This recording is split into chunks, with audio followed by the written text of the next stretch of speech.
Hi, can you guys hear me? If you can, just type yes on the chat window. Just wanted to make sure we are good on the audio side.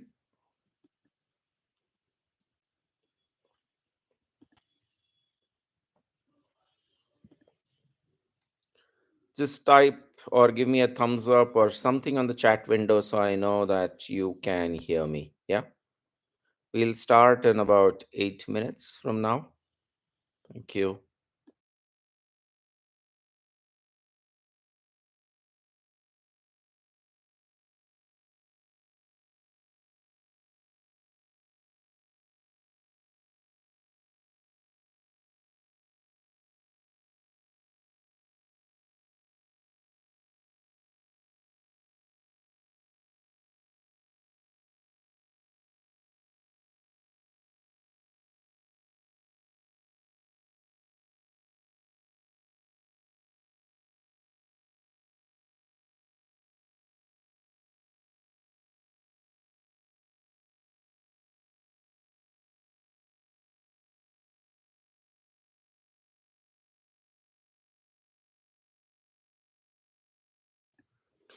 Yeah, just looking for some confirmation if you can hear me.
We should be starting in a couple of minutes.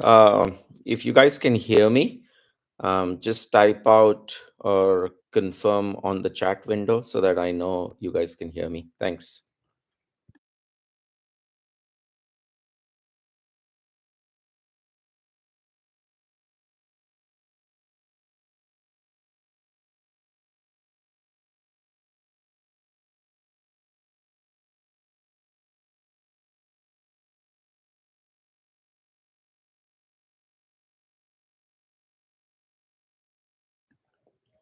Anyone?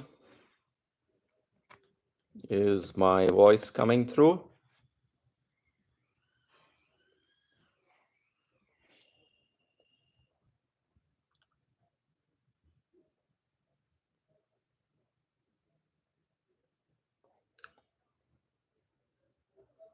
Okay. Thank you, Sabri.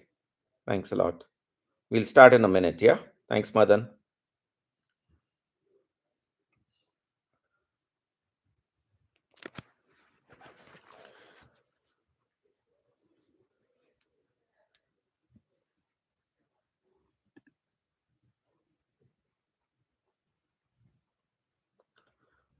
I was curious, which colleges are you guys from? If you can type out your college name, that'll be great.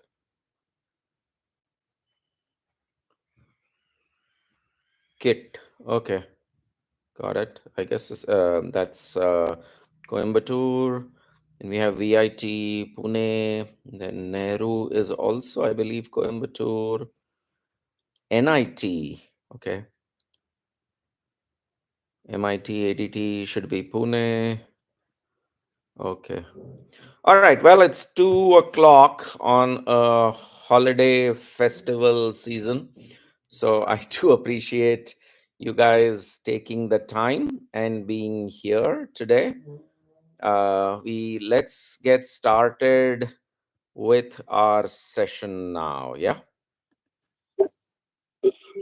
All right. So let's get started. Today's topic is about critical thinking.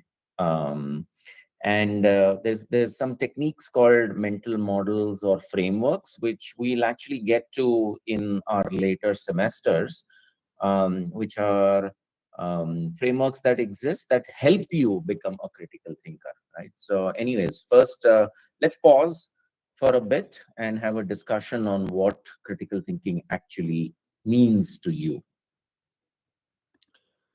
So I would like to know if you guys in your 20 years of life so far have been through a situation where you had to come up with a decision and you think that you might have used, what is considered to be critical thinking. We'll get into what critical thinking is, but I'm curious, what situation have you been through in your life in the last, you know, couple of years that you had to use some, thinking, making decisions. Uh, what do you think? Have you been through such a situation? I'm sure you have.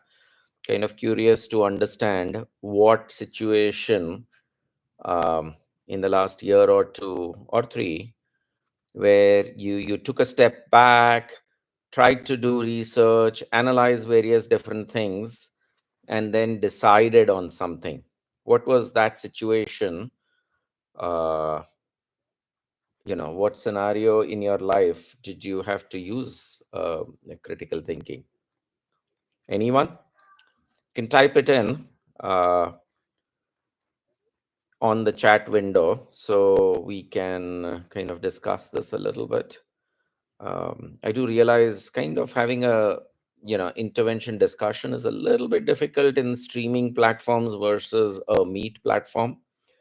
But given we sometimes hit the limits, we've kind of had to resort to these streaming platforms. But anybody, we have about 100 people, so I'm sure sometime in your life you kind of had to make a call, had to make a decision, When was that? What do you guys think? Nobody?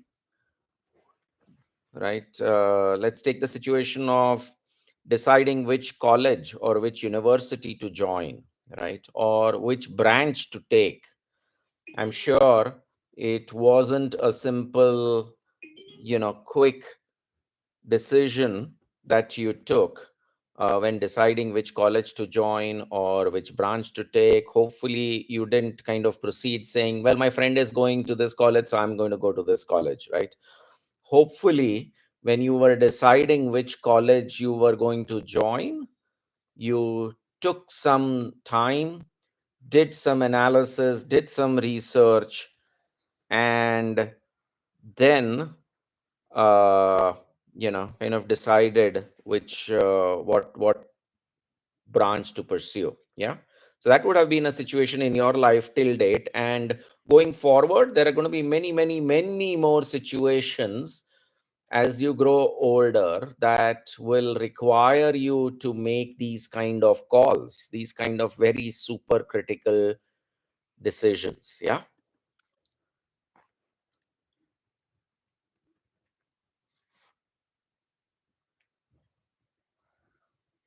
Okay. So, obviously, there is kind of a textbook definition of what critical thinking is, and we don't really need to get into that. We don't really believe much in theory.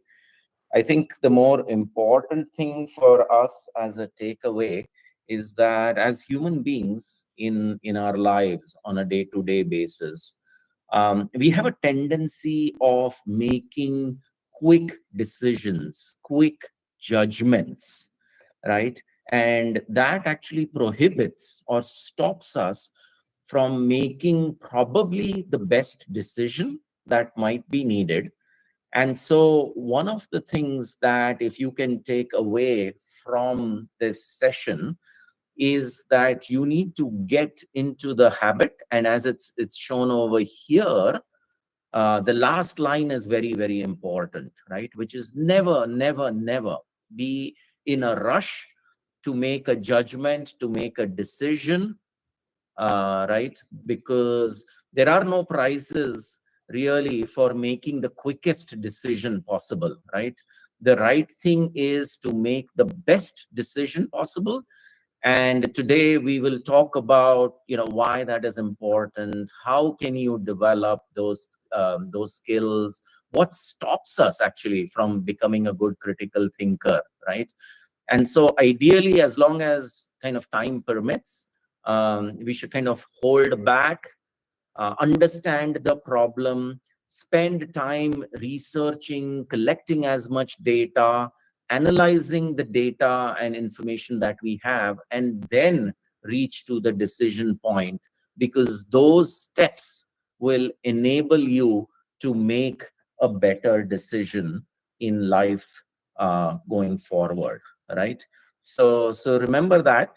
And kind of moving on, right? Just some more kind of definitions of what and why, right? And sometimes this actually will become a part of your normal life also, right? So, for instance, if you are a nurse in an emergency room, right?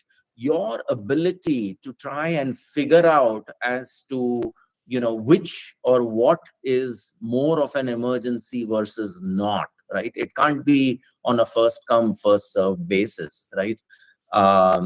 If you become the like an engineering lead and your software is in production, right, and you have problems, right, in production, and customers are complaining and things are crashing, right, your ability, right? So it's not that always you will have a lot of time to kind of step back to research, analyze it. Many a times, if you start some of these techniques and understanding these, it can even help you in your day-to-day lives, right? To be able to make decisions that may require time limitation, but yet kind of arrive at the best decision that might be possible, right? So kind of hopefully you get a sense of why this skill is very, very important. As we always say in Satkaam, this is one of those four key skills that companies are looking for in employees, in successful employees. And unfortunately, there isn't like a class that you can take to become better at this, right? The good news, as all other skills, is the fact that these are not skills necessarily that you are born with. They are skills that you can learn. They are skills that improve as you practice more, right? And hence, if you can get into this habit right from now, it will help you, right? And then now, why is it important, right? So we've listed, and again, this is a mouthful in terms of a slide. We're not going to go through everything.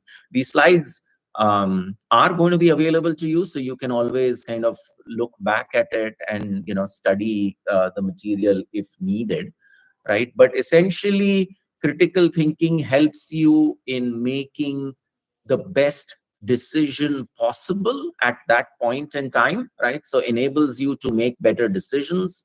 If you are in some kind of a debate or a discussion, what is the better design, right?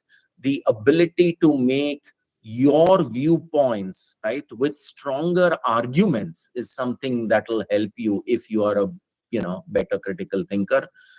It obviously is a great tool that enables you to solve problems, right? um, and then obviously, even on a day-to-day life, right, it's not only about successful in your career, right? Which house at a later point in life, when you want to buy a house or an apartment, right, which is the better one to buy? That is a pretty important decision that you and your family will have to make. And your ability of thinking through and arriving at the best possible decision will hold you in good stead, will be very important. And hence, even kind of navigating the world becomes pretty important for us, right? So now, before we go into, okay, how, so hopefully now you guys have a good sense that, okay, critical thinking is a very important skill. It's not something that is going to be taught in schools. It's something that companies value. Even if you want to start your own company, you will need this skill, right? But what we will do today is spend a substantial amount of time in understanding as to what actually stops us from making good decisions, right? We talked about earlier that we are human beings. Human beings have a natural tendency, and especially in this day and age where there's so much social media that's out over there, right? So we are always in a rush to judge somebody or some ideas or make decisions quickly, right? So let's first and foremost go through what are the things that prohibit us, that actually stop us from making good decisions, right? And what we'll do is we'll take one kind of a case study and use that as kind of examples of what stops us. So again, let's pause over here and let's have a quick discussion. I'm sure all of you would agree, right, on this particular aspect. So now that we've had discussions about this very relevant problem, right, let's go through what we think will be some of the points you guys probably came up with, right? So here's the listing. I'm sure we came up with a few more, but let's take 6 of these, because these each actually pinpoint to, even though, right, they might. So actually, one quick thing.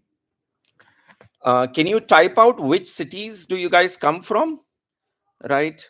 And what would have been your solution to this particular problem about traffic in our cities, right? What would have been your solutions had you needed to come up with something? Might be the right decision, right? Just as a knee-jerk reaction, if this was our solution, right, they actually point to a problem that actually exists that stops us from making good decisions, right? And what we have tried to do is come up with an acronym, really not really an acronym, but when we go through the techniques, we'll talk about this. There are 6 main things that stop us from making good decisions, right? And we call them A, B, C, D, E, F. Very simple to understand. So later on in life, whenever you think you are, either going to be making a design decision, an architecture decision, a life decision about purchasing some, very expensive things, one of the things you could do is, as you go through the decision, try and see, have you done any of A, B, C, D, E, F in your decision making? Because maybe that might have stopped you from making the correct decision, right? So let's start with, what is A, right? Uh, Very common, right? And these are assumptions, right? All of us are making assumptions at certain point in time, right? The problem is, your assumptions are very different than my assumptions, right? For instance, let's take a few examples of when assumptions have been made, right? um, if you all remember, Tata introduced, right, the Tata Nano car, right? Ratan Tata was very fond of this project, and he believed that Indians, right, and he saw this family on a two-wheeler with the dad, the mom, and 2 kids, and he felt like, Indian families actually need a protective car than going around in a two-wheeler, right? And so he came around with the Tata Nano, right? Unfortunately, for whatever reasons, right? It was not a huge success, right? And there was an assumption that he made while coming to this decision. What do you guys think was that assumption?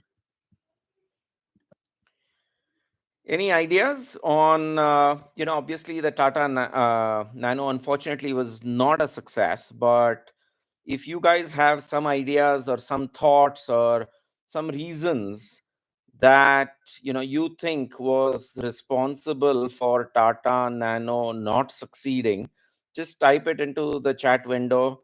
I would request you to try and be a little more serious, and try and listen in if you want to learn. Otherwise, you are more than welcome to kind of hang up and move out of the conversation we are trying to have over here.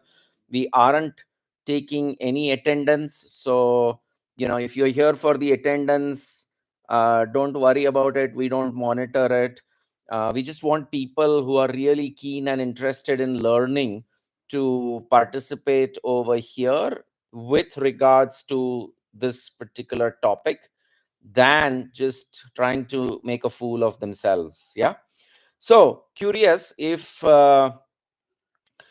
you know, or if you have some ideas on why the Tata Nano was a failure. Yeah, just type that out over here. Right. Anyway, based on our discussions, one of the assumptions which was very, very wrong was that in a country like India, the car is a status symbol, right? So you buy a car not only for the benefits it provides, but it's also a status symbol. And so to go and buy a cheap car which is only worth 1 lakh rupees, right, goes against the fact that people look at it as a status symbol, right? So that was an assumption that was made, right? Another assumption, let's go through in COVID-19, right? When everybody was kind of locked up, we assumed right? And there was a massive investment, right? You guys know about the wave of technology that happened, because everybody thought that everything is now going to move online, right? All classes will forever be online. All shopping will forever be online. Well, here we are in 2025, right? Just because we were faced with a situation that warranted us to come up with alternate solutions, and online shopping took off, and online classes and education took off, did not mean that, forever that would hold true. But a lot of investment decisions were made based on those assumptions, right? Another classical one is the Challenger, right? If you remember the Challenger disaster, and let's take a quick pause and discuss what you guys know about it and what was the assumption.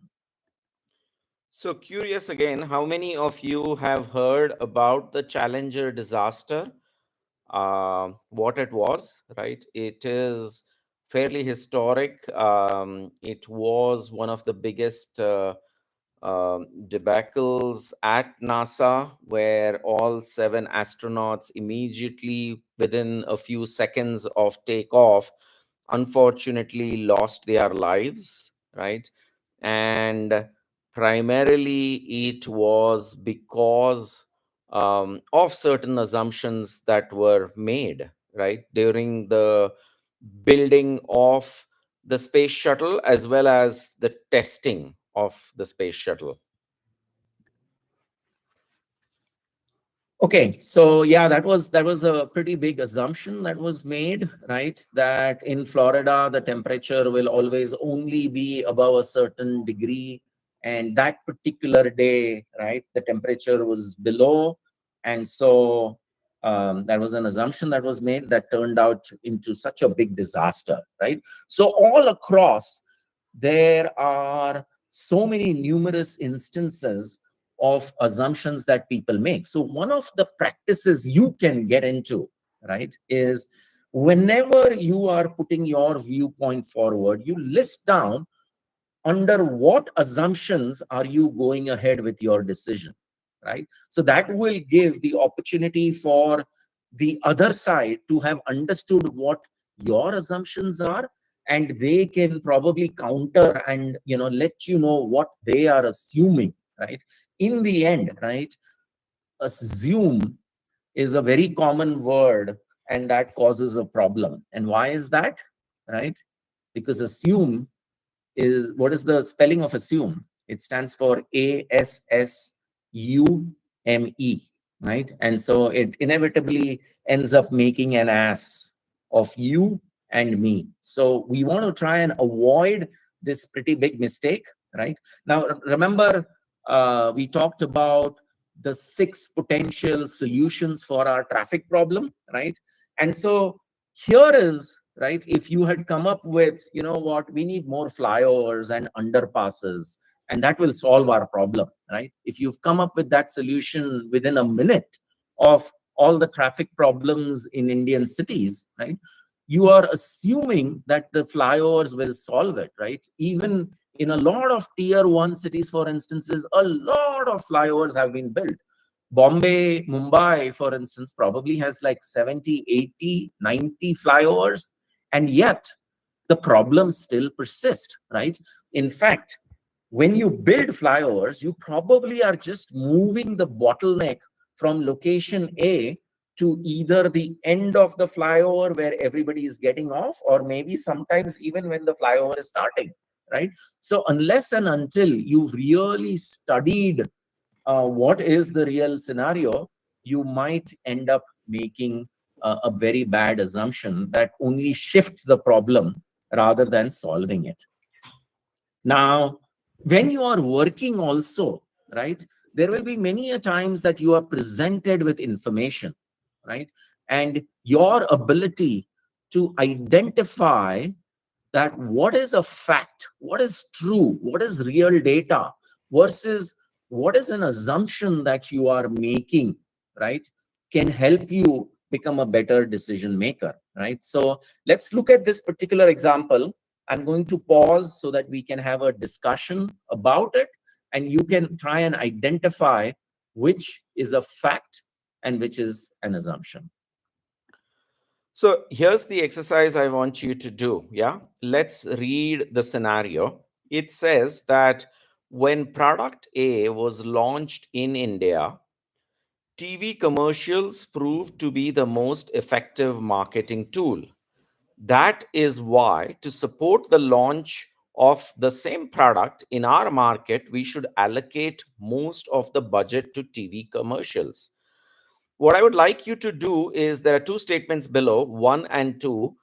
Type out which one do you think is an assumption, right? Is it statement one that says that the two markets have similar consumer media preferences? Is that an assumption? Or is number two, which is TV commercials that supported product A launch in India, had the highest ROI, which means return on investment among media channels? So is one an assumption or is two an assumption? Just type that out over here. Okay, Aryan says that one is an assumption. Mickey also says that one is an assumption. Great. Uh, Yasil also says number one. Lakshana says one. All right. So Aryan, that's true. So I think you guys are getting it, right? Obviously, one is an assumption, which is you are assuming, let's just assume that you are going to you're going to launch this same product in Indonesia, right? And so if you look at this statement, if you go ahead and decide to put all your marketing dollars on TV advertisements, you're basically assuming that Indians and Indonesians are similar, right?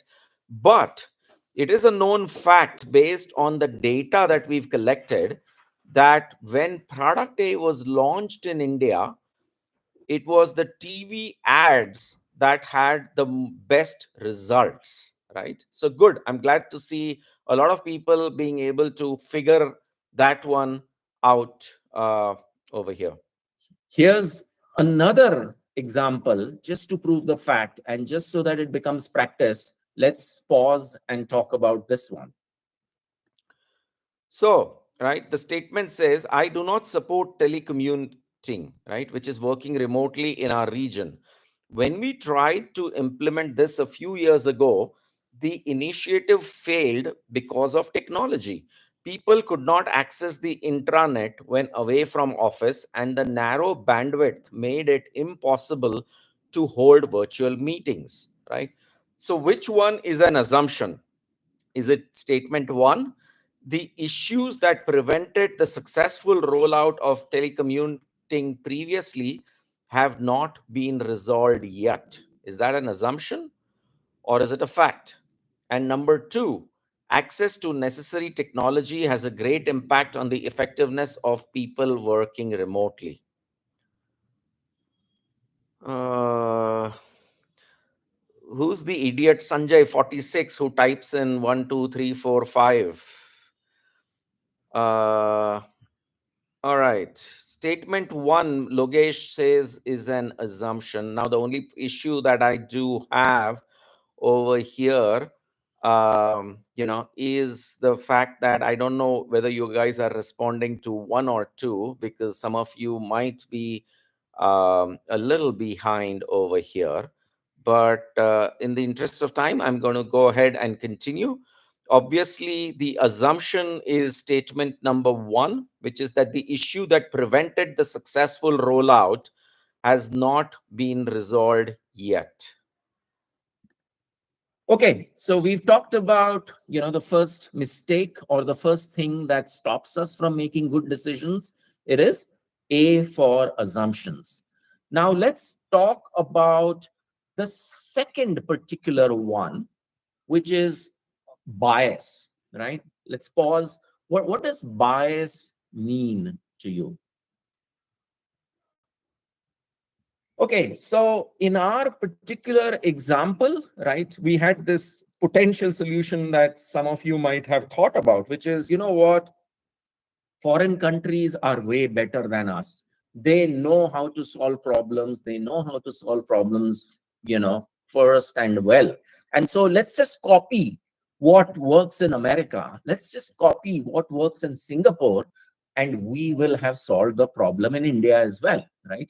Now, that is a bias that you have towards thinking that, and a lot of us have this, right, which is that everything in foreign countries is better, right? And as experience will tell you, that's not necessarily true, right? What you have to try and find is what is the right solution that might have been used abroad, and how and why will it work or not work in the Indian scenario, right?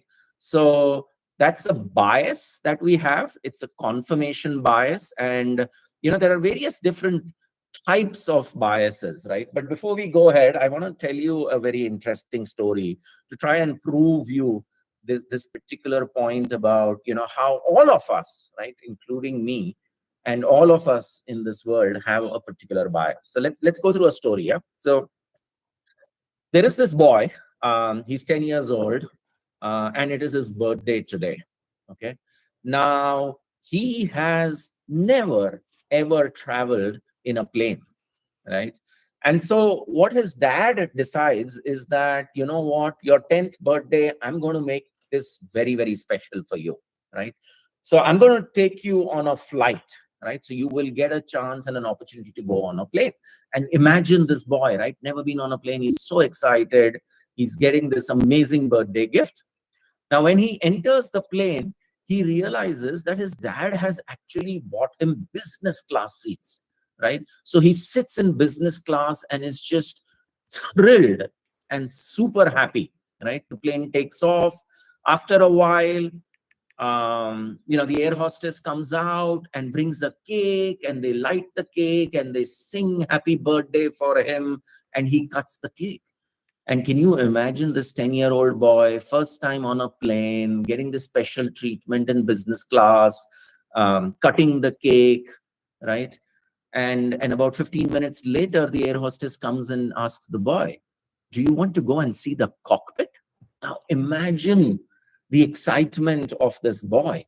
And he's like, yes, I want to go. Right? So he's taken to the cockpit. He spends about 2 minutes over there, looks at the dashboard, looks at everything, and comes back and sits down and is just like, this is the happiest day of my life, right? Now, as soon as he leaves the plane, the cockpit, the pilot turns to the co-pilot, right, and says, that is my son. So how did that happen, right? Because the boy. So, what do you guys think? How did that happen? That, the pilot turns to the co-pilot and says, that is my son. Any ideas?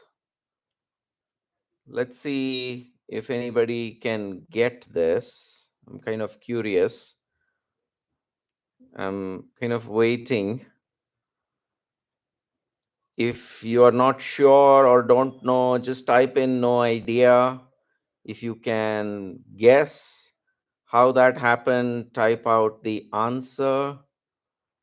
All right, at least Saath says no idea. Srinath, no. Thank you guys for responding and keeping this interaction going. Do appreciate it. No idea, Logesh. Yeah. Okay, so Yasel also. All right, so a lot of people are not sure, right? And this is exactly what we were talking about. Yeah. Returned back and sat next to his father when he came back from the cockpit. So let's pause and think about that. So, as you might have imagined, most of us are unable to get this answer, which is that, the pilot was his mother, right? And especially in a country where, which has the maximum number of women pilots, right? So this is a bias that exists, right, in a lot of us, where we are unable to get to the answer, right? So we have this in our head that if it's a teacher, it has to be a woman, right? If it is a nurse, it has to be a woman, right? So these are biases that exist that we live with, right? Now, the reason that I obviously tried to make this story very long was many a times when you have so much information, right? And extra information, you can't just go and identify the bias easily, right? Because you are lost in this tons of information or data around you, right? So anyways, some of the biases, and I'm not going to go through each of them, right? Group think, for instance, right? If you are in a team and team of 6 people and 5 of them are saying the answer is A and you think the answer is B, a lot of us might actually say the answer is A, right? Because we feel like, I would rather be with the group, with the team, and get my answer wrong than be alone and right? So that is the pressure of kind of confirming to group think, right? Confirmation bias, right? So if we believe in something and if one person confirms that, we are like, yes, yes, that is the bias, right? Hindsight is later on, we will be like, see, I told you India was going to lose that match, right? It's kind of after Y2K happened, everybody said, oh, I knew that, there was not going to be a big problem. But before Y2K, the whole world went crazy trying to solve the problem, right? So many bubbles that happen after the fact, people say, you know what, I told you so, right? And so similarly, biases, right, do exist. For instance, there was this particularly interesting case of, Hyundai and Kia, right? When they first entered the US market, right, they were facing a bias where the American customer did not want to buy Korean cars because they were like, these are Korean cars, the quality may not be good, right? And so Hyundai actually had to come up with an amazing strategy, right? Their strategy was they came out with a 10-year warranty of the car. Till that time, all cars that were sold in America gave either a 3-year or a 5-year warranty. But Hyundai, in order to fight the bias that the American customer had, right, came up with a 10-year warranty, right? So sometimes companies have to fight these biases in order to overcome things. Okay. So we've covered two of the things that stop us from making good decisions. A for, B for. So now let's go to what is C, right? And it's a very, very common mistake, right? It's called correlation versus causation. So let's pause again to see if any of you understand or can explain this. So, if you've heard either of these terms or both of them, feel free to write into the chat window about what do you think is correlation and what do you think is causation, right? And if you know both, then that'll be great. Because as we were saying, it's a very common mistake that does take place, right?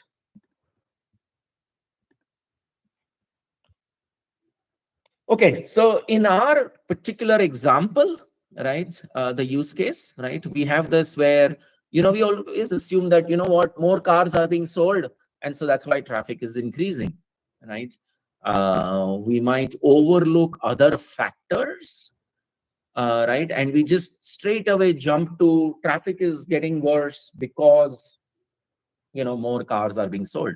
Now, that may be true in some cases and in some cities, but does it apply globally? Does it apply to every single city, even like tier 2 or a tier 3 city where car sales are zooming? If you see traffic problems, or if you don't see traffic problems, right? So just jumping and confusing, right? Because what tends to happen, as we talked about, was when two things go up at the same time, They may be correlated because of them moving in the same direction, but it does not necessarily mean that A is causing B or B is causing A, right? And many times we make this mistake, right? And we've got to be careful about it, right? So one of the classic examples that people talk about is, you know what, ice cream sales in summer go through the roof. Is that correlation or causation? What do you guys think? Yeah, so obviously this particular example, makes sense in terms of it was causing, right? Because summer people want to eat something cold, right? But even today, right now, we are going through a situation, right, where jobs in the tech market are under a lot of pressure, right? A lot of layoffs are happening, right? And a natural reaction that people have is that, oh, this is AI. AI is causing people to do layoffs, right? But do we really know if that is true? We don't know that necessarily, right? AI could be causing it, but there are so many other factors. For instance, I could argue that, you know what, we talked about COVID. When COVID happened, people felt that technology was going to be the panacea, technology was going to solve all problems. And so a lot of money, right, that the US and the Western countries had printed moved to tech. And so there was a lot of hiring done. It was over hiring. And then as companies in 23 and 2024 had to shift to showing profitability, right, they realized that they had overhired. And so they started doing layoffs.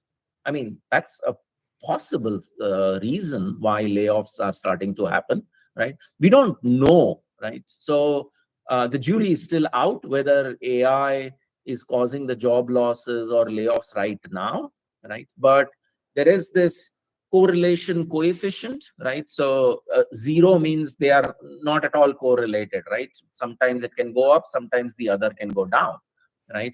A perfect correlation of one, obviously something like temperature in centigrade and Fahrenheit, right? When one goes up, the other goes up, and it goes up exactly by the same, right?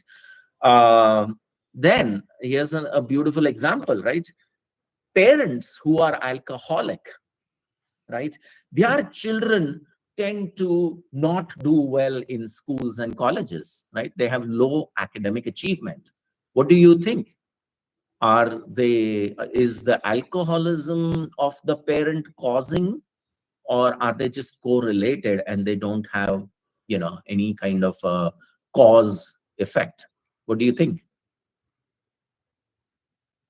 Okay, so here's another good example, right? There is a belief in a lot of people that autism, right, in children has gone up. And let's leave this example. Actually, let's take a very current example, right? And we don't know because there's a lot of research that is going on, right? Which is that depending on the number of COVID vaccines individuals may have taken, we are starting to see a rise in heart attacks in much younger people. You probably have heard, I have heard of many examples of people in their 40s, right, and 50s getting a heart attack, which wasn't the case before COVID, right? It was fairly rare. So, is the COVID vaccine that is causing heart attacks to go up, or are they just correlated and there's something else that we haven't studied, right? So research is still out, is still ongoing, right? And so here is, we have this particular example, but all the time there is a very common mistake that we make about confusing correlation and causation. Yeah. So we've gone through A, B, and C, right? And let's move on to another factor, which is D. What do you think D is, right? And D is something that we often at times talk about, that the more of that we have, the better the decision will be. But many a times we miss misinterpret data, right? So while data is good, like having a much clearer, better understanding will always help you. And I'll give you a personal example with regards to data, right? So I work very closely with this Indonesian e-commerce company, right? Where for a while, we used to focus, and there's an obsession always about companies to kind of focus on their competition, right? So we used to focus and say that, you know what, if you look at app time, which is a customer spending, how much time is he spending on our app, right, is very, very less. It's like, I don't know, an average of like 2 minutes. But if you look at the app time that customers spend on our competitors, they're spending 8 minutes, 9 minutes. So we started saying that, our metric of determining success needs to be increasing the amount of time that the customer spends on our app. And so we built a lot of features like gamification, came out with games and challenges, right, to keep the customer engaged, right? Now, it was only at a later point in time, when we were having another discussion, that we came to the realization that there is also a very big difference between the type of customers that we have and the type of customers that our competitor is serving, right? So if you were to look at the pyramid, right, our competitors were focused more on the bottom of the pyramid, right? They were selling cheap products for everybody, right? So very small, simple, cheap products, while we were focused more on the middle and the top middle, right, which is more expensive products, right? And so that was because our customer base were professionals, were people who didn't have much time, right? So for them, they needed to use the app to search for something, add it to the shopping cart, pay the money, and check out and move, right? They didn't have hours and hours to just sit and play and surf and look for, cheap lipsticks or cheap fashion products, right? So there is an example of misrepresenting, misunderstanding how to use data, right? So the data was right. The data was not wrong. They were, our competitors, customers were spending more time on their app, but having a better understanding. So even if the data was right, misunderstanding or misrepresentation can cause a problem, right?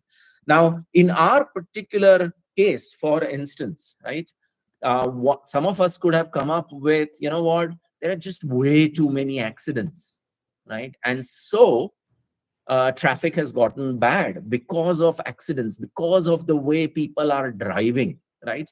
Now, it is possible, right? And so somebody may come up with a solution that, what, for every accident or every violation, let's have, let's increase the fine from 300 rupees to 2000 rupees, right? Now, that could be an approach, but is that the right decision that you are making, right? So you can't really come to such conclusions very quickly, right? So that's a good example of it, right? Now, the other thing to also remember is, how is this data presented, right? So here's an example. Let's pause and discuss. So if the So, if you are making a decision for a family member, right, and somebody comes to you and says that if you take this drug, it is going to reduce the risk of cancer by 50%. And if somebody else comes to you and says that if you take this drug, it is going to reduce the risk of cancer from 6% to 3%, which one or which statement is more likely that you will decide to go ahead with taking the drug? Is it statement one or statement two? And why do you think that is the case? Right? What do you think? Just whoever is serious, please go ahead and type. unlike most of the other participants on this call. Data, if I had only seen at the first statement, I would have been like, oh, let's take this drug, right? But if I had realized and seen and gone in deeper to understand that really one also means two, right? So it is factually accurate, but it's not really showing that much benefits, right? So, even the way that the information is presented to the customer can make customers kind of realize, and so many times you need to study the data, right? But then at the same time, you don't want to get into the mistake that, you know what, no, no, no, I don't have enough data. I need more time. And so you elongate, you lengthen the amount of time that you take to make the decision, right?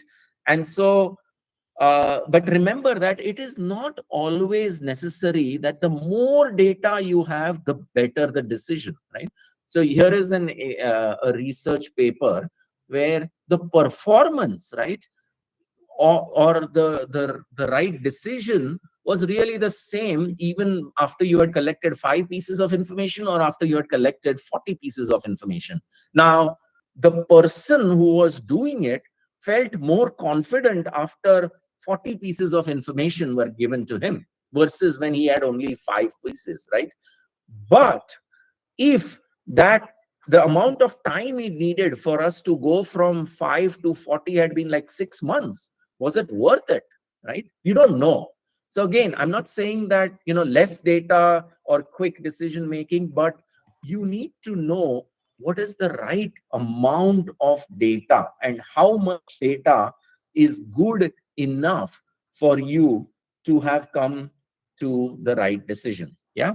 So we've covered A, B, C, and D, right? The 4 mistakes that stop us from making good decisions. And now let's go to E, right? Which is emotions, right? And many times, especially in the day and age of social media, right, emotions get in the way. And especially there are certain topics, right, where emotions play a very high role, right? So what do you think those are? Let's pause. What are topics, right, where people generally tend to become extremely emotional? And so, for you, and especially at the workplace, these might be topics that you actually want to avoid, right? Because people can get extremely emotional. It can become lead to a pretty massive argument, right? So there are some things which are probably better left to be personal thoughts and ideas, and not to just have a discussion. What kind of things can make people become extremely emotional? What do you guys think? Okay, so remember that politics, ideologies, religion, right? They can become extremely emotional, right? And so you've got to be careful about not letting emotions, jump, make you kind of decide something. For instance, you might be a very big fan of, let's say, I don't know, let's pick a cricketer or a movie star, right? And you are emotionally tied to him. Now, if that person comes and is advertising and telling you, buy this car or buy these tires, would you go and buy something just because a Mahendra Singh Dhoni or a Virat Kohli is telling you to buy that car, right? That is, you're letting your emotions get the better of you, right? And companies know that, right? And that's why when you look at ads for like a toothpaste like Colgate, right, you will see the actor wearing a white coat, right? Because they are appealing to your emotions that the doctor, the dentist knows well.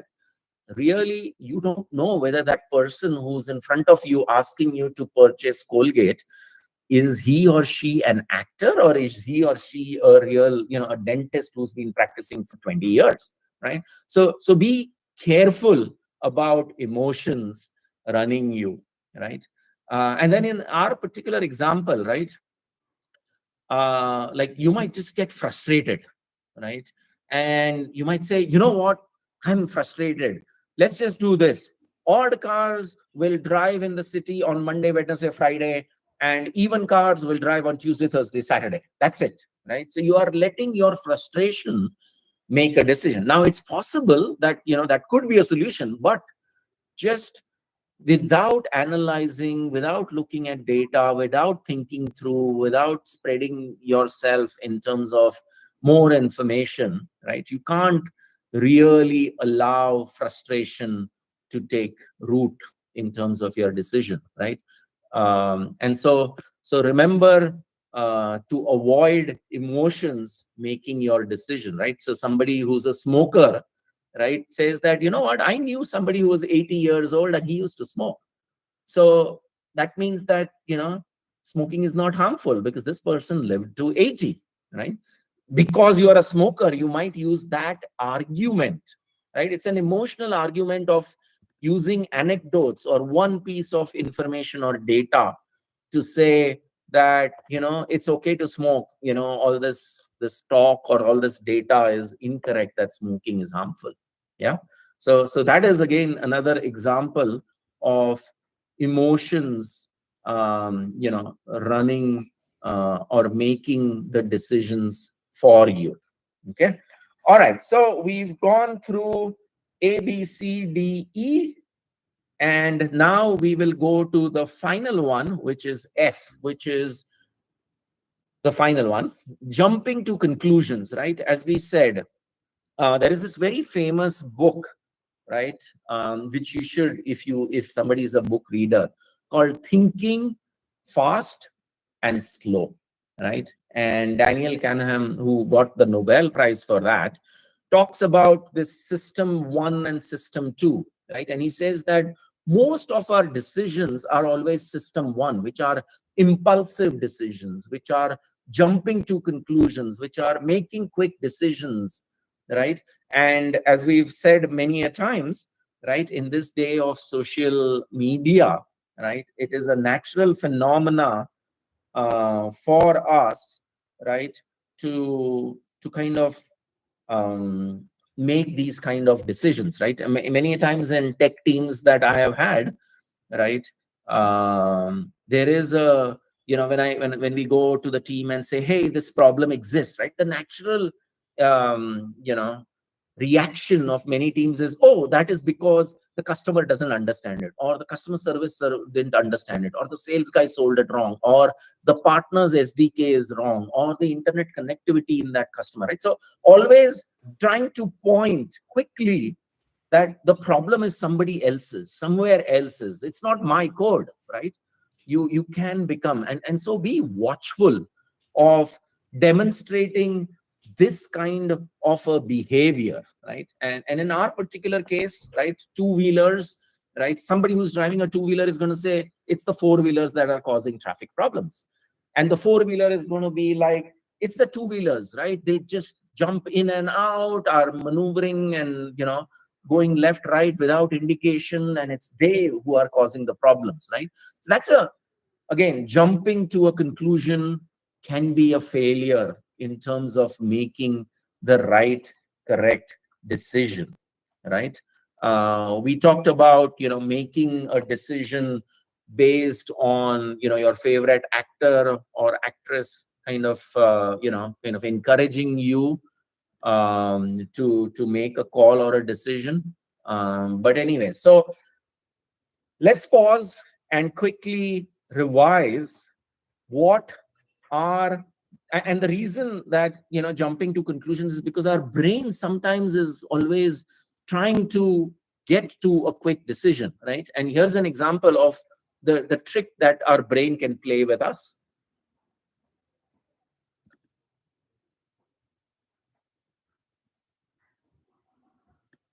So here's another example, right, of quickly jumping to conclusion. Let's discuss. What do you think? So if you go from saying, online training participants received higher scores, right? And hence online training is more effective, right? What is the flaw? What do you think is the mistake, right? That you are just making a quick decision, or you're jumping to a conclusion very quickly based on looking at some scores and realizing that they were all online participants, right? And then kind of concluding that, okay, that means it's a very effective way of training people. So we have gone through the six different reasons that we are unable to make good decisions. Let's revise them. Let's pause and let's see if you guys have anything to kind of add to this. Right? Okay. So now that we know about what stops us, right? Always remember, when if you have time, and if you are going through, right, what should you do such that you make a good decision for yourself, right? The first thing is, try and understand what the problem is, right? What is the question that you are trying to answer, right? And so you start at some point, right? You understand, make sure you are not going after the wrong problem, or you're not trying to answer the wrong question, right? And then you kind of diverge, right? Which is, you go around, you start researching, you collect as much information as possible, get as much data as possible. So you start collecting till you've reached a point where you feel like, okay, I have enough information and data, right? And so then you start analyzing it, right? So you organize yourself, you distill what is the right piece of information, what is not, right? And then you start kind of, okay, what is going to be the decision point, and how do you converge, right? And also explore, okay, if I am thinking it's solution A, is there a solution B? Is there a solution C? Right? And we'll go through these techniques, right? We'll talk of two or three more techniques that can help us to make sure that we've analyzed all possible solutions, and then are coming to our decision of which is the best decision, right? So remember, your starting point, understand what is the problem, go out there, collect as much information, analyze the information, and then try and move towards your decision point, right? That is something that you can use, right? And today we are going to go through three different approaches, okay, as to how you can present your decision and how do you go about it, right? And then the fourth one, as we said, the mental models. There are many of them, right? There are like probably 50, 100 of them, and we'll cover a few of them in later semesters, right? So if you have an interest, you can start understanding them, but let's go through the first three in the remaining time that we have today with us, right? So the first one is, when you go through and you have come up with, right, it's not only that, okay, here's my final solution, here's my decision, right? What you talk about is potentially saying, you know what, there are two different solutions or three different solutions, right?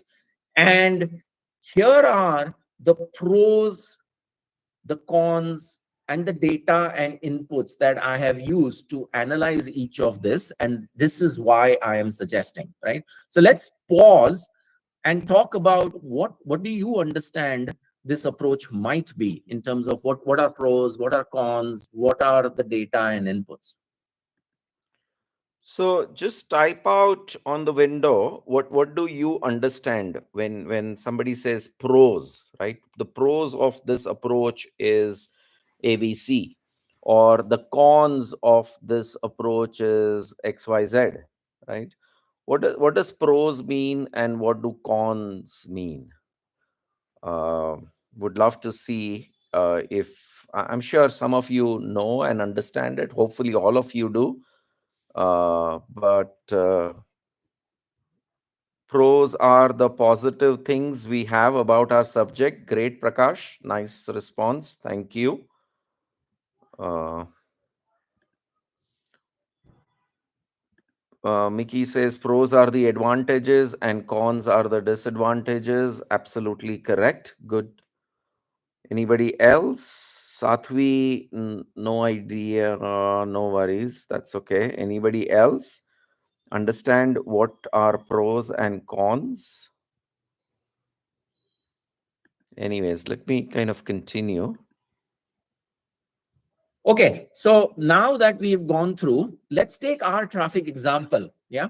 And let's take, I'm not going to go through, all the solutions that we had come up with, but let's take one particular solution, which is a lot of people always kind of go naturally, right? Which is that, to improve the traffic situation in this city, we need to, get more public transportation, which is let's get more buses or trains or metros, right?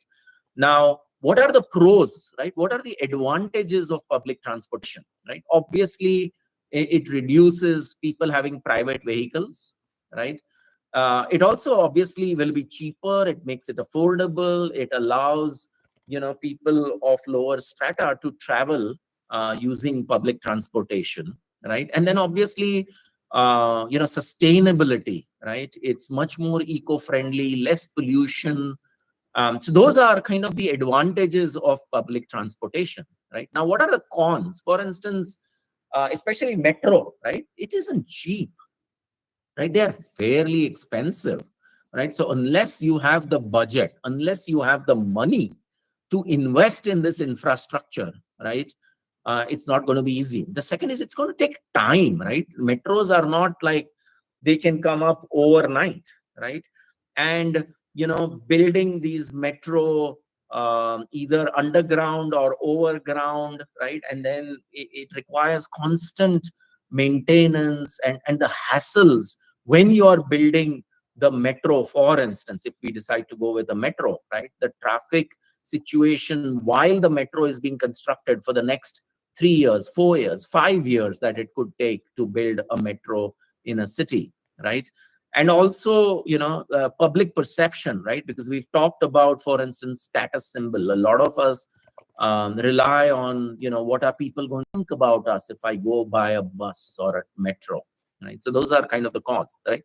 Now, so we will need, right, some data and inputs that will allow us to figure out whether metro is the right solution, right? So for instance, you might say that we do have some buses. Can I get the information of which buses on which lines, on which which points from point A to point B is their maximum, and so where should the metro even be built, right? What are the commuting habits? Do people travel very early in the city, very late? What are the peak times? And then how much is it going to cost, and how much maximum ridership will we get? So there are many different data points that you might either need or might have analyzed before you come up with this potential solution or suggestion, or answer to the question, right?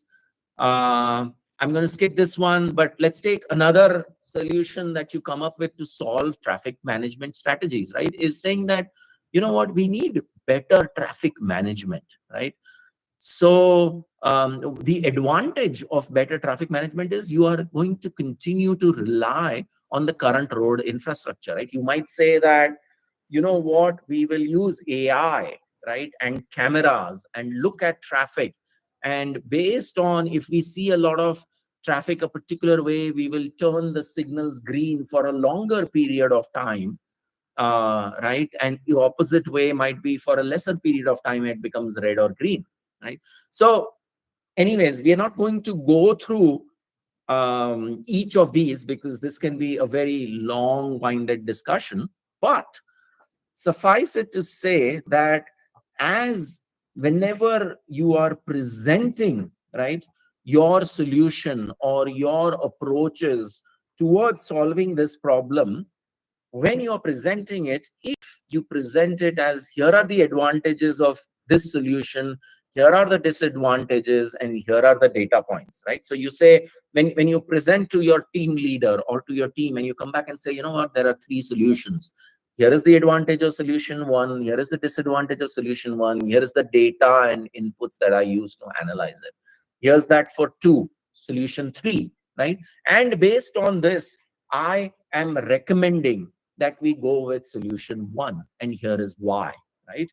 That will demonstrate that you, as a team member, have extremely good critical thinking capabilities and skills, and hence, you get the opportunity of solving more difficult problems, taking on more responsibilities, and you are demonstrating your thinking abilities, right?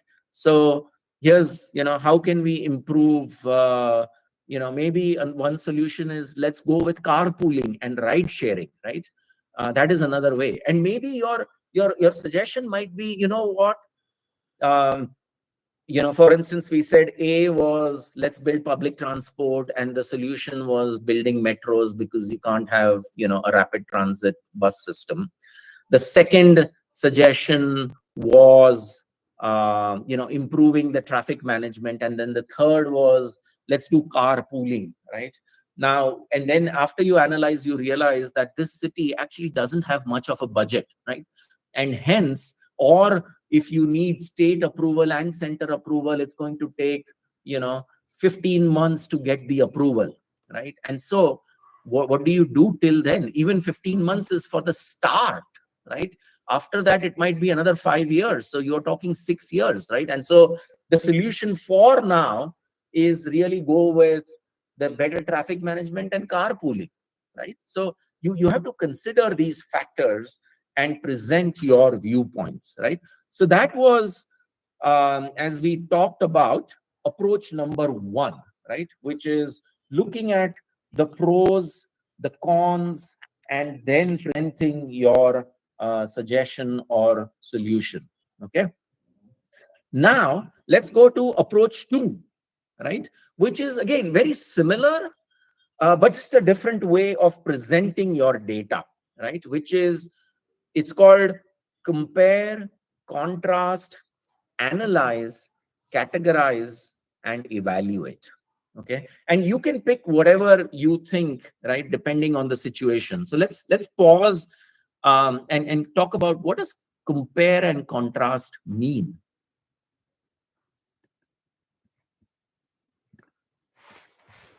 So let's see.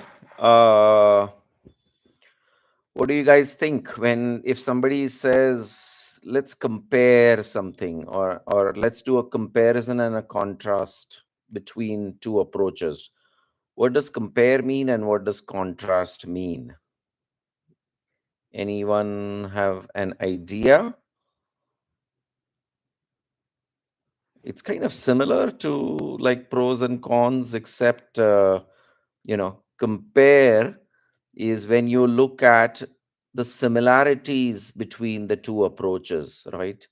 And contrast means the differences between the two ideas, right? So compare and contrast is just, as I guess Prakash says, finding the commonalities and finding the things that are similar, while contrasting is mainly, identifying the differences between the two. Right. Okay, so let's go to this one, right? And before we go to our case study, I'll give you a particular very simple example, right?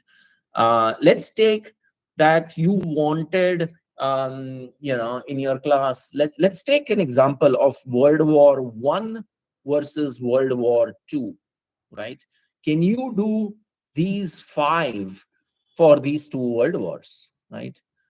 We can either pause over here and do a discussion depending on the amount of time, or, you know, Anyone have any ideas? Like, and let's not try and do all of them. But if you were to take World War One and World War Two, what were the similarities between the two world wars, and what were the differences between the two world wars?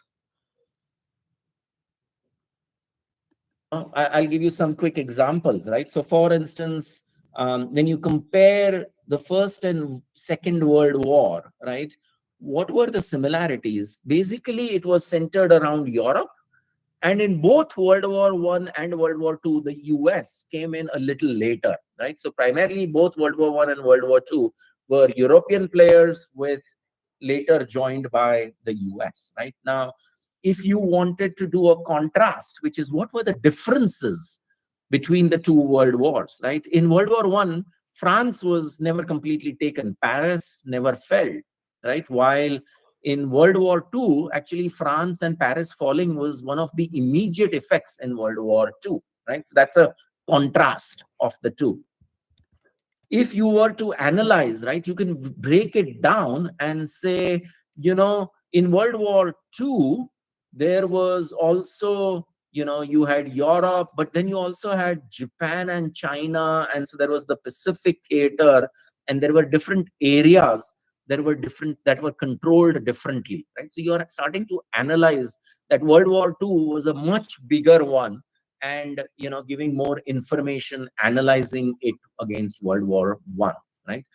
If you wanted to categorize, you can categorize different wars and say there are regional wars, there are world wars, and there are internal wars, right? Which is somebody is trying to secede from a country, right? So you can have internal wars that are happening within a country as well. So that is how you categorize the different types of wars, right?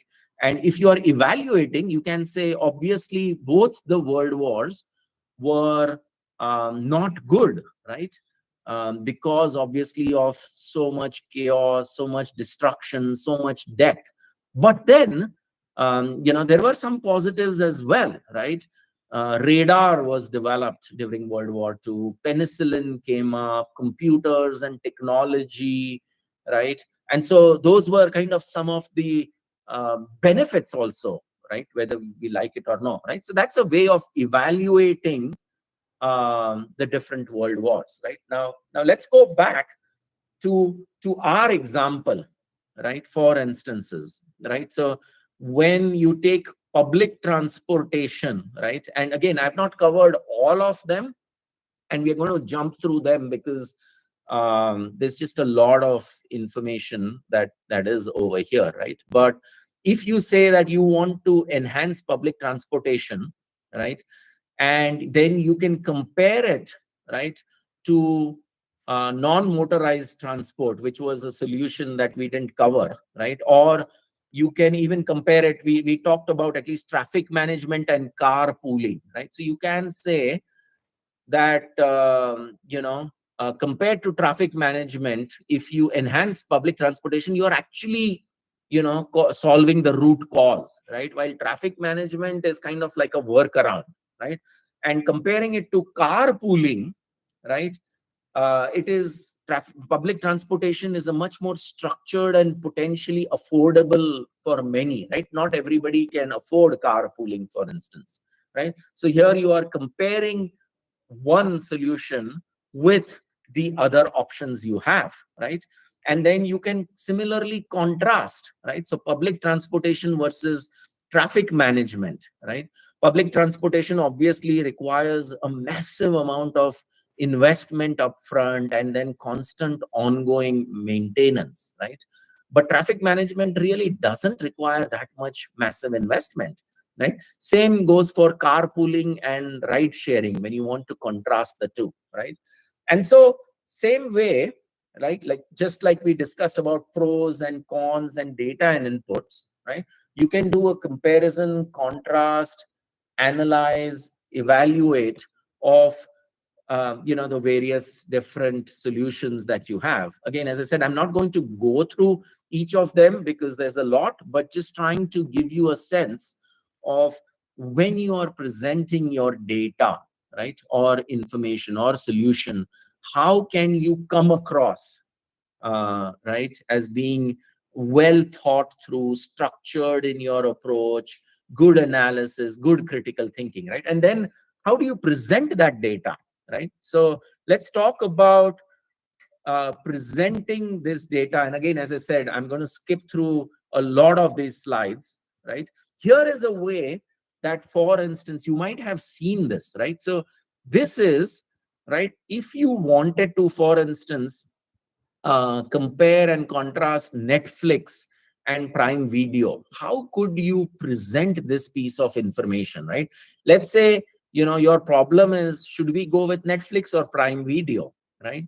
How do you present the information such that it becomes easy for your audience to digest it, right? And this is a beautiful example of different points of information that are presented in a tabular fashion that make it very easy for you to compare and then decide what do you want to go for. And here's another way, right, especially for marketing and sales, right, that you might see, right? So what you are seeing, right, is when you have to present your data or present your analysis, right?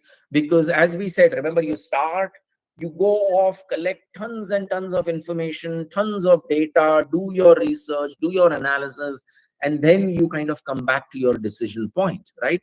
So these are just different ways that you could use to demonstrate as to how you have finally come up with your decision, and in a very short, summarized fashion, tabular fashion especially, right? Tables are beautiful ways of showing the difference between different options that you might have, right?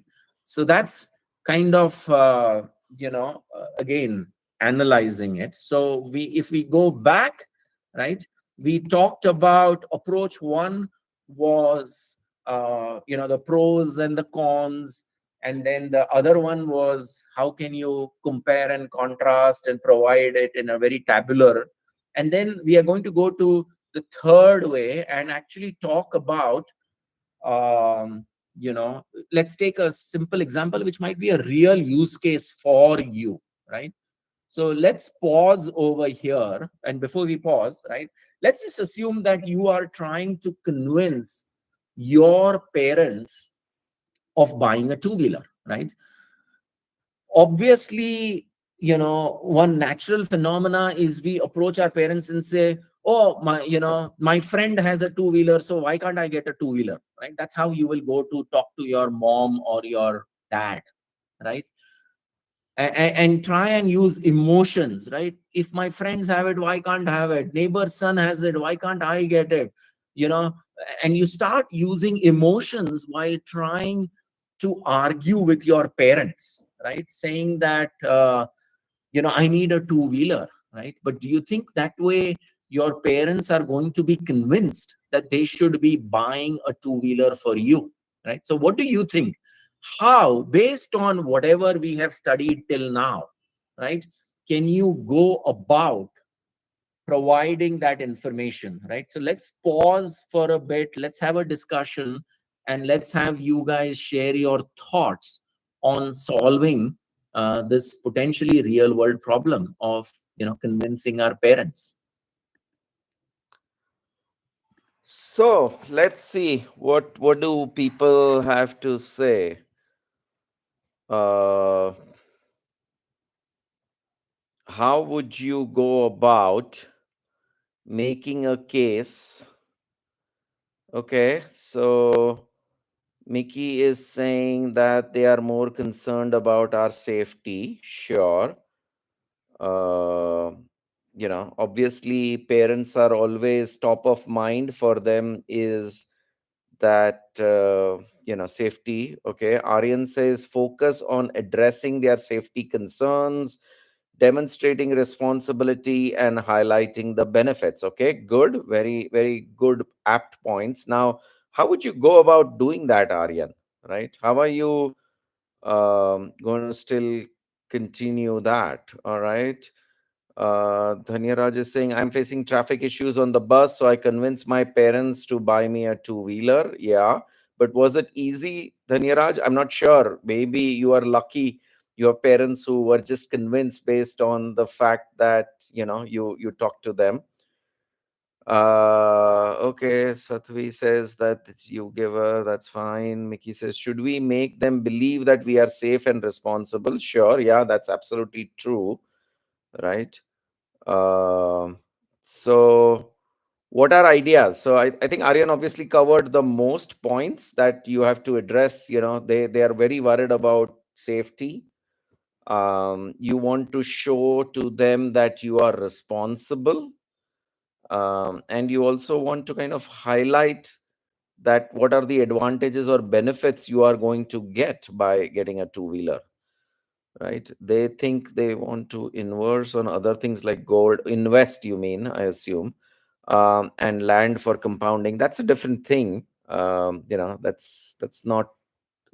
You're not going to be able to convince your parents. Remember, your end goal is to convince your parents about buying a two-wheeler. So let's kind of proceed.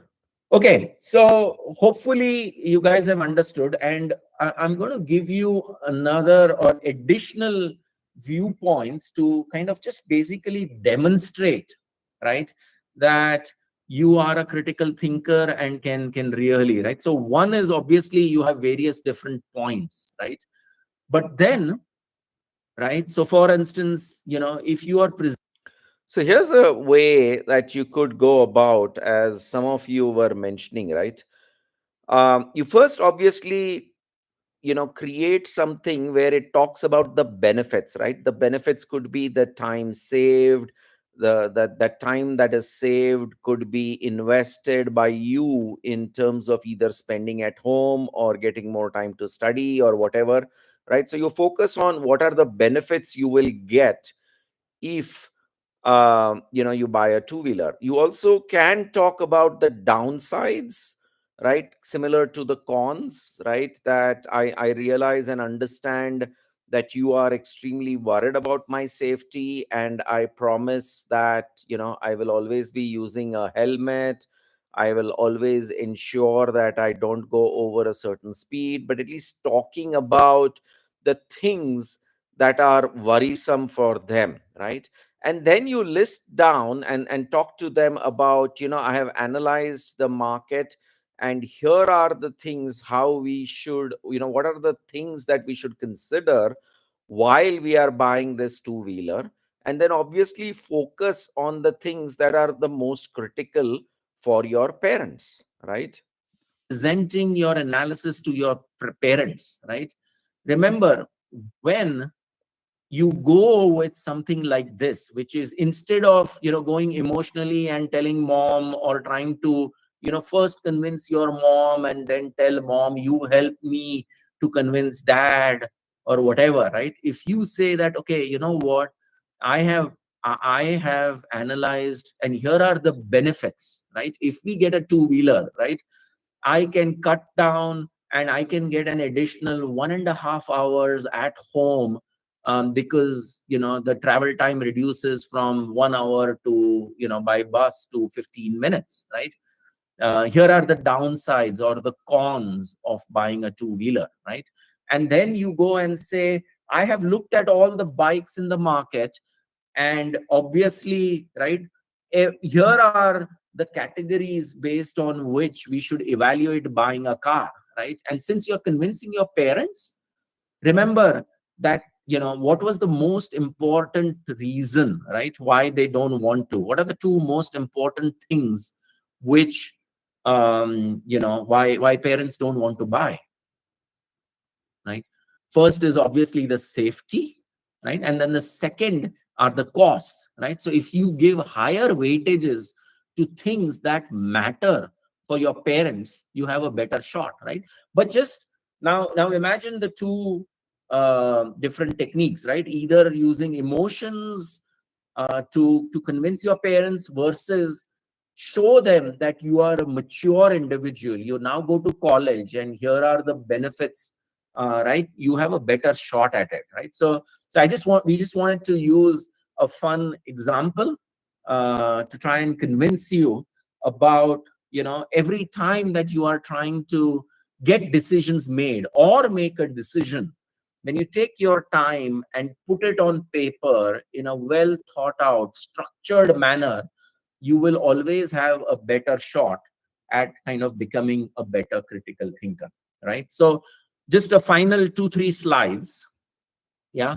So, what are tips, right, on how can you become a better critical thinker, right? Always, even if, right, you have come up with, right, at least trying to spend time and say, but what if something doesn't happen, right? So for instance, here is a classical sales, right? The company says, you know what, our sales have been going down, but we are going to do ABC and our sales are going to go through the roof. So this is what is going to happen, right?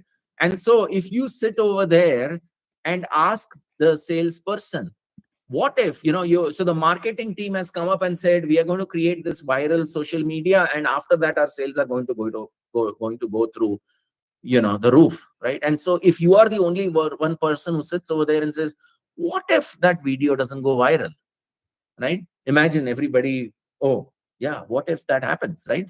So always after your decisions are made, kind of, think about what if scenarios, right?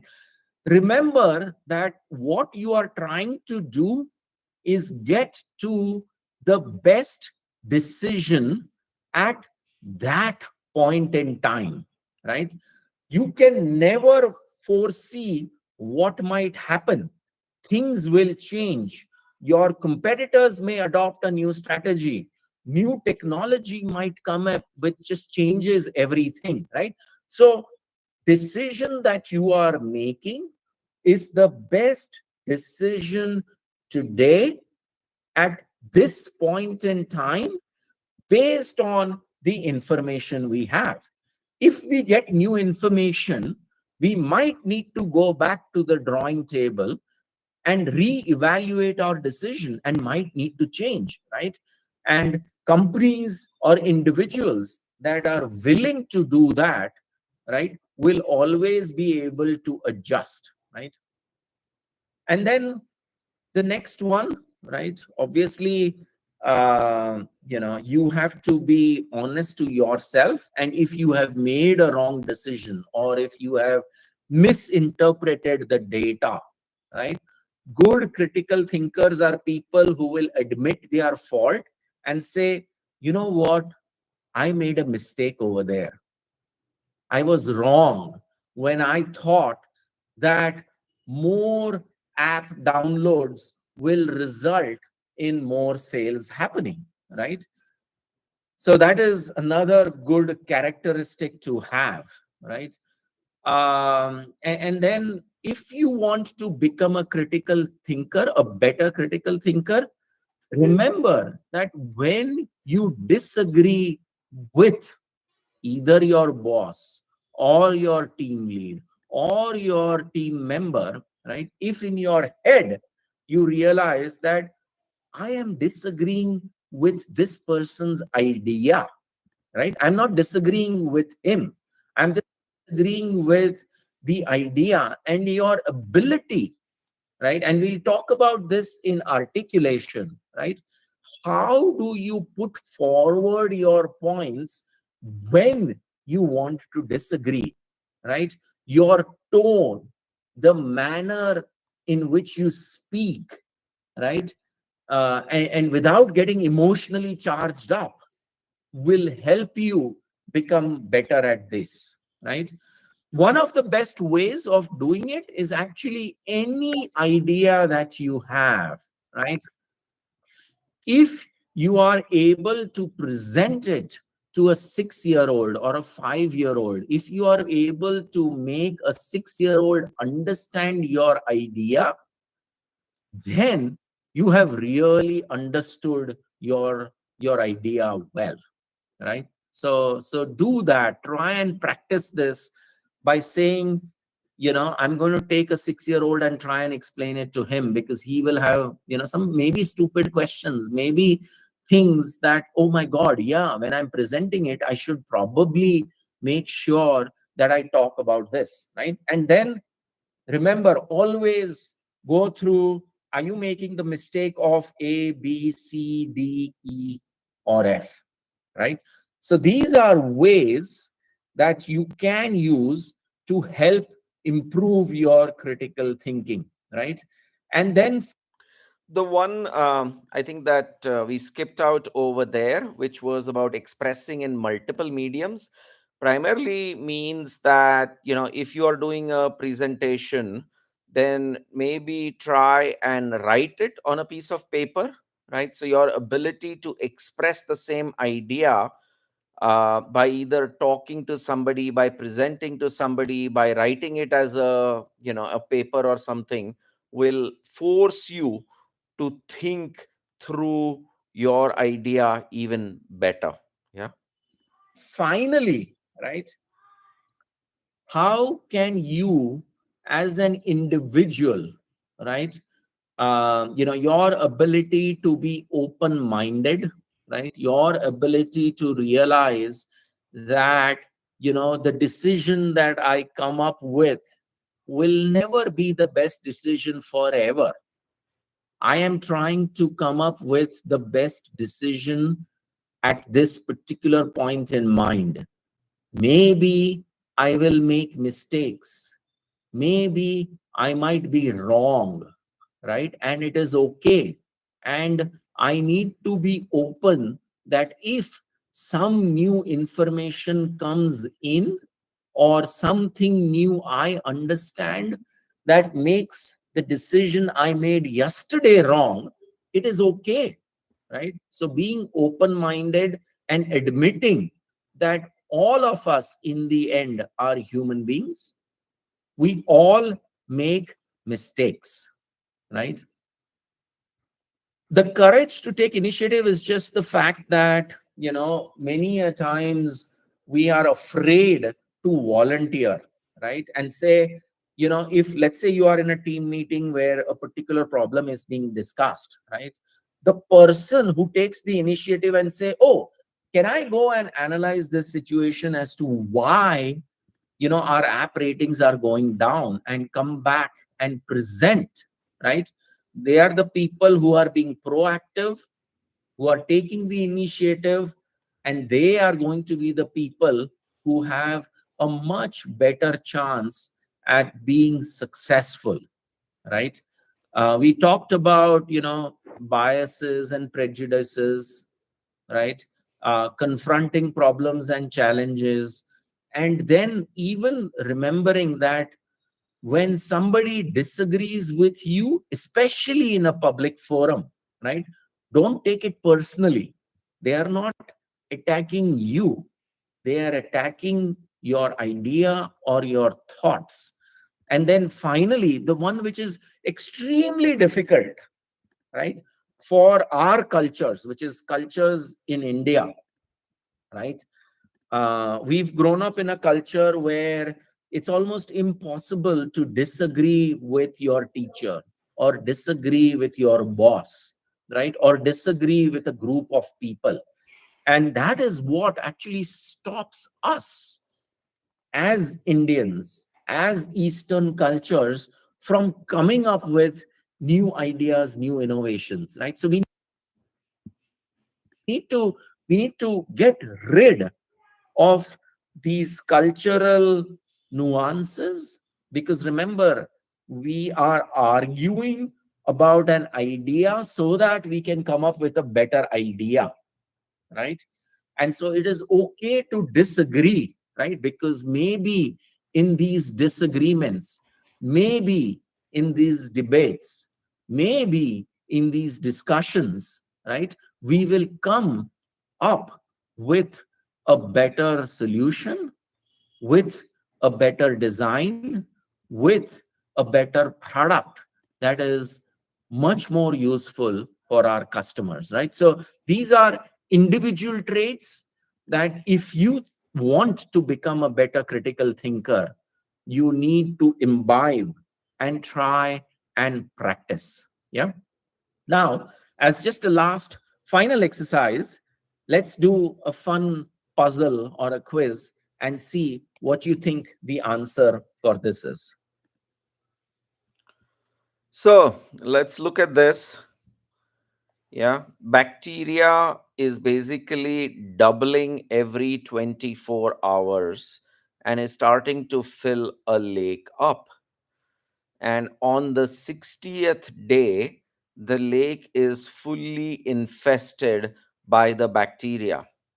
So, on which day do you think the lake was half full with bacteria?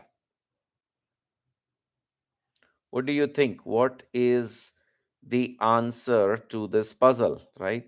Think about it. No prizes, as we said, for the person who gives the answer first. What is more important is getting to the right answer. Okay. So Mickey says 59, Sathvi says 59, Vicky saying 30, Warrior Brothers are saying 12, Sarika is 59, Kavi Priyan. Yeah, I think most people are getting it right. It is 59 because, as Mickey says, right, we have to work backwards, right? So if on 60th day it is full, and you are doubling, obviously 59th day you are half full, and 58th day you are quarter, and so on, right? So again, primarily the message over here is, when you look at problems, don't try and be in a hurry. Try and take your time. Try and make sure you've thought through, analyzed it, and then come to the answer.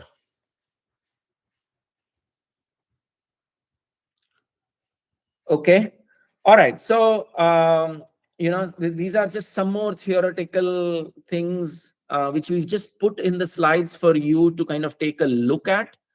We're not going to go through it, but hopefully, right, you've realized the importance of, you know, becoming a critical thinker. How do you become one? How do you avoid the pitfalls and mistakes? And how can you present some of and use different techniques to become one, right? In our future semesters, we will talk about various different mental models that can be used, right, for you to develop these skills. Remember, these skills are, you're not born with them, you can learn them as they are compounding. So as you practice more, you will get better at it, right? And so trying to figure ways of practicing this will make you better. So that is kind of the end of the session. Let's pause and continue with anything that you guys might have about this. So I think that's all that we had, guys. Uh, I will take any questions that you might have. We will be sharing the link to the slides as well as kind of a multiple choice quiz for people to test their understanding of the topic that we've covered today. But feel free to ask away any questions that you might have for us, and we'll take those. Yeah. Otherwise, we can end the stream. Thank you for everybody who attended and was serious. Especially, I kind of did want to call out some of you, like Aryan, Dhanyaraj, Mickey, who were much more attentive and participative. Do appreciate you participating. Thank you very much. I do hope more people will jump in. Have a great weekend. If you have any questions, let me know. Okay, carpooling. Dhanyaraj is talking about carpooling. So that's a very Western concept. When two people or more, could be two, could be four, right? If you are going from one location to the center of the city, right, instead of each person taking their cars every day, you kind of decide and coordinate so that only one person will drive and the other people will be passengers in the same car. Thus you are kind of reducing your costs.